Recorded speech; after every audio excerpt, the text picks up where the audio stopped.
नमस्कार, मैं शंभू कुमार सिंह और आप देख रहे हैं नेशनल दस्तक।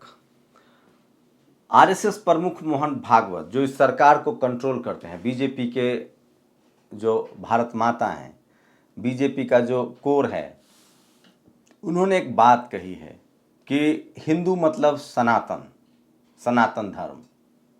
अब सनातन का मतलब होता है पुराना। अगर पुराने धर्म की बात हो, अगर मैं मोटा मोटी बात कहूँ तो 2500 साल पहले तथागत बुद्ध हुए। सनातन में हम कहें तो गुरु गोविंद सिंह हुए, सनातन में ही कहें तो गुरु नानक हुए, सनातन में बुद्ध हुए, कबीर हुए, रविदास हुए। लेकिन सोचिए आप कि बुद्ध किसको समझा रहे थे कि हिंसा मत कीजिए। अहिंसा का जो पूरा पाठ है वो कहाँ से आया? बुद्धिज्म से। गुरु नानक किसको समझा रहे थे, गुरु नानक साहब, कि नो रेस नो कास्ट, कोई नस्ल नहीं है, कोई जाति नहीं है। रविदास जी किसको समझा रहे थे? कबीर किसको समझा रहे थे? गुरु गोविंद सिंह ने एक लड़ाई मुगलों से लड़ी, 12 लड़ाइयां किससे लड़ी थी? शिवाजी महाराज को राज्यसभा में किसने हमला किया था? साहू जी महाराज। शिवाजी महाराज का कौन राज तिलक नहीं करना चाह रहा था, और किस धर्म के हिसाब से? जाति के हिसाब से। साहू जी महाराज, गायकवाड़ साहब। बाबा साहब अम्बेडकर ने क्यों कहा कि मैं 22 प्रतिज्ञाएं करता हूं? एक बहुत खतरनाक कोशिश है।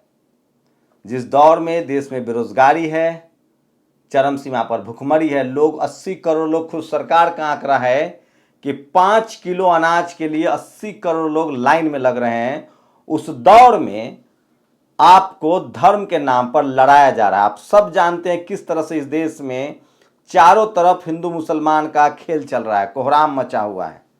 लेकिन क्या मजाल है कि कोई बात कर ले तो धर्म के नाम पर आपको उलझाया जा रहा है, बहकाया जा रहा है, और जिनकी सत्ता है, अगर आप विज्ञान की बात करेंगे तो उनको आपको जेल में डाल देंगे। मैं फिर कह रहा हूं, जिस सनातन की मोहन भागवत बात कर रहे हैं, जो बाबा साहब जिसके खिलाफ थे, जिस सनातन की मोहन भागवत साहब बात कर रहे हैं, उसमें शूद्रों को संपत्ति रखने का अधिकार नहीं था। जिस सनातन की बात कर रहे हैं, उनका खुद एक दत्तात्रेय जो हैं आरएसएस के, वो उसको डिक्लाइन करते हैं। वो कहते हैं कि जाति के आधार पे श्रेष्ठता का बोध नहीं होना चाहिए। पूछिए, ये जाति किस धर्म में है और कौन तय करता है भारत में? हिंदू समाज में जन्म के संदर्भ में श्रेष्ठता की बात करना सही नहीं। आरएस प्रमुख मोहन भागवत के बयान पर सर कारवा भैया जी जोशी ने की टिप्पणी। तो सोचिए किस तरह से धर्म के नाम पर उलझाया जा रहा है, और एससी एसटी ओबीसी माइनॉरिटी के नेताओं के मुंह में दही जमा हुआ है। तो ये एक खतरनाक संकेत है, और इसी को लेकर मैं आज बात कर रहा था।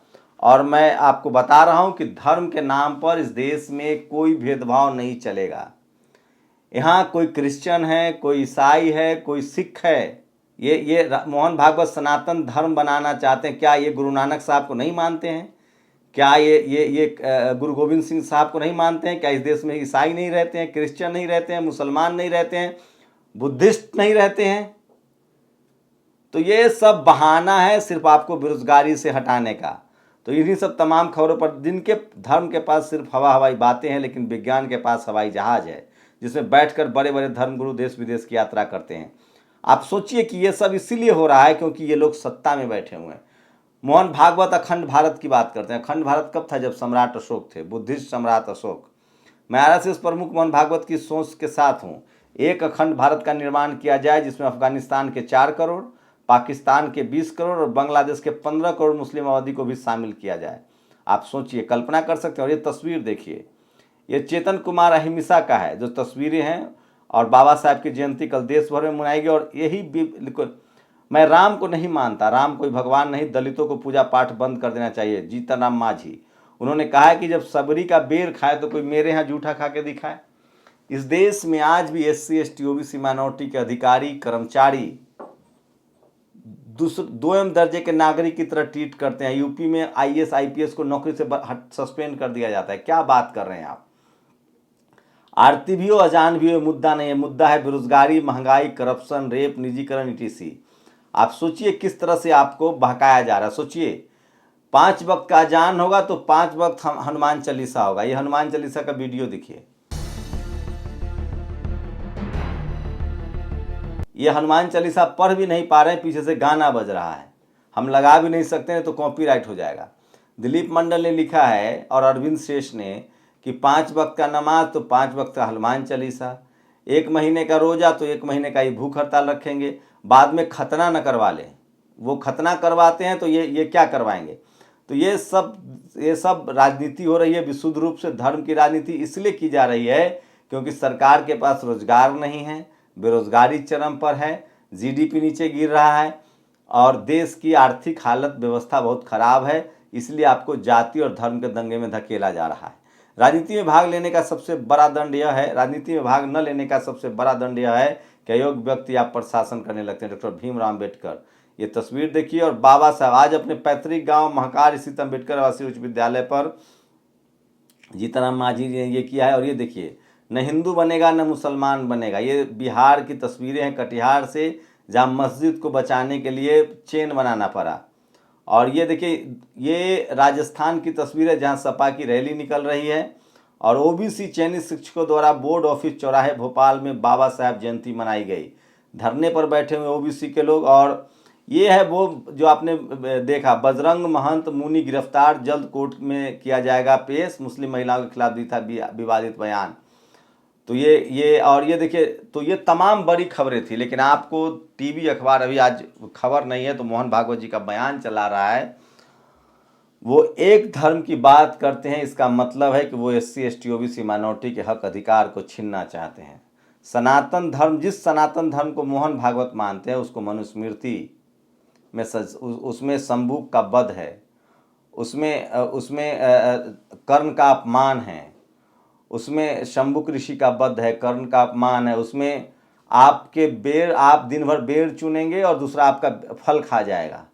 आप कर्म की चिंता कीजिए, फल की चिंता मत कीजिए। आप द्वयम दर्जे के नागरिक। उस सनातन धर्म में राजा सिर्फ क्षत्रिय हो सकता है। उस सनातन धर्म में पूजा पाठ सिर्फ पुजारी करा सकता है। उस सनातन धर्म में पढ़ने का अधिकार सिर्फ कुलीन ब्राह्मणों को होगा।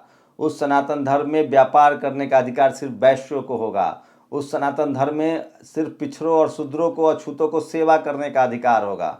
उसी सनातन धर्म को पेशवा ने लागू किया था, जब जो आज शेड्यूल कास्ट है, जिनको अछूत कहा जाता था और झाड़ू और मटके लटकाए जाते थे।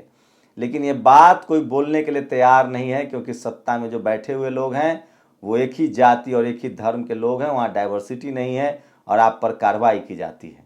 तो चूंकि बेरोजगारी है, महंगाई है, इसलिए आपको टीवी अखबार के जरिए धर्म के नाम पर धकेला जा रहा है।